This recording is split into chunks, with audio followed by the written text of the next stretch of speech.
अस्सलामुअलैकुम सामीन। 14 रमज़ानुल मुबारक और 25 मार्च है। ख़बर का उन्वान है मदरसा बोर्ड न्यूज़। दरअसल कई दिन पहले ये खबर आई थी कि मदरसा बोर्ड एक्ट 2004 को हाई कोर्ट ने रद्द कर दिया है। अब आगे क्या होगा, इस बारे में इस नामनगार के पास बहुत सारे लोगों को फ़ोन आए हैं। लोग ये दरियाफ़्त कर रहे हैं कि आम मदरसों क्या होगा, क्या आम मदरसे इससे मुस्तस्ना हैं, जिन लोगों ने अब तक इम्तिहानात दिए हैं 2004 से अब तक उनका क्या होगा। इस तरह की बातें हो रही हैं। इस बारे में इस नामनगार ने कुछ वकला से मशवरे किए हैं। जजमेंट जो हाई कोर्ट का उसका मुताला किया है, उसके बाद चंद बातें गोश गुजार हैं। पहले बतला दूं कि मदरसा बोर्ड से जो तंजीमें वाबस्ता हैं,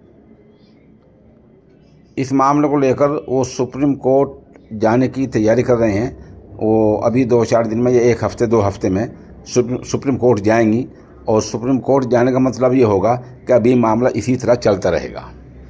दूसरे के मदरसा बोर्ड 2004 एक्ट अगर रद्द हो जाता है तो इससे जुड़े हुए, इससे वाबस्ता 10,200 मुलाजिमीन नाकारा होकर रह जाएंगे और उनकी रोज़ी रोटी का मसला पैदा हो जाएगा। इस तरह तकरीबन 13 लाख तलबा हैं और जो फ़िलहाल मदरसा बोर्ड से वाबस्ता हैं, उनकी जो मौजूदा तालीम है उसका भी मसला बन जाएगा। पहले बता दूं कि जो मदरसे हैं मदरसा बोर्ड से वाबस्ता वो 16,460 हैं और उनमें जो इमदाद याफ्ता हैं वो 560 हैं।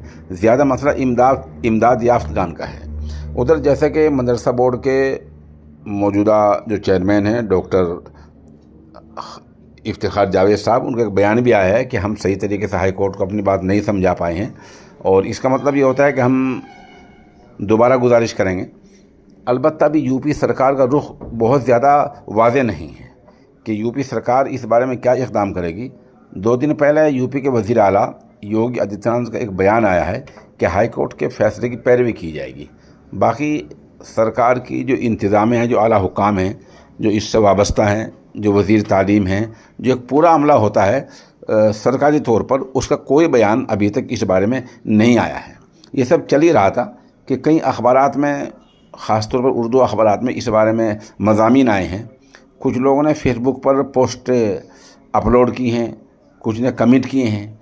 उनके लगने से बज़ाहिर ऐसा मालूम होता है कि शायद न तो उन्हें वो पूरा फ़ैसला समझ पाए हैं और न उन्हें इसके अवाक़िब का अंदाज़ा है और न अभी तक उन्हें इस बात का अंदाज़ा है कि फ़ैसले के दूररस नतीजे क्या हो सकते हैं। दरअसल लोग कुछ ये समझ रहे हैं कि आम जो मदरसे हैं, आम पब्लिक से जो चंदे से ताउन से चलते हैं, वो इससे मुतासिर होंगे। इस फ़ैसले का उन मदरसों से सिरे से कोई लेना देना नहीं है, न कोई ताल्लुक़ है।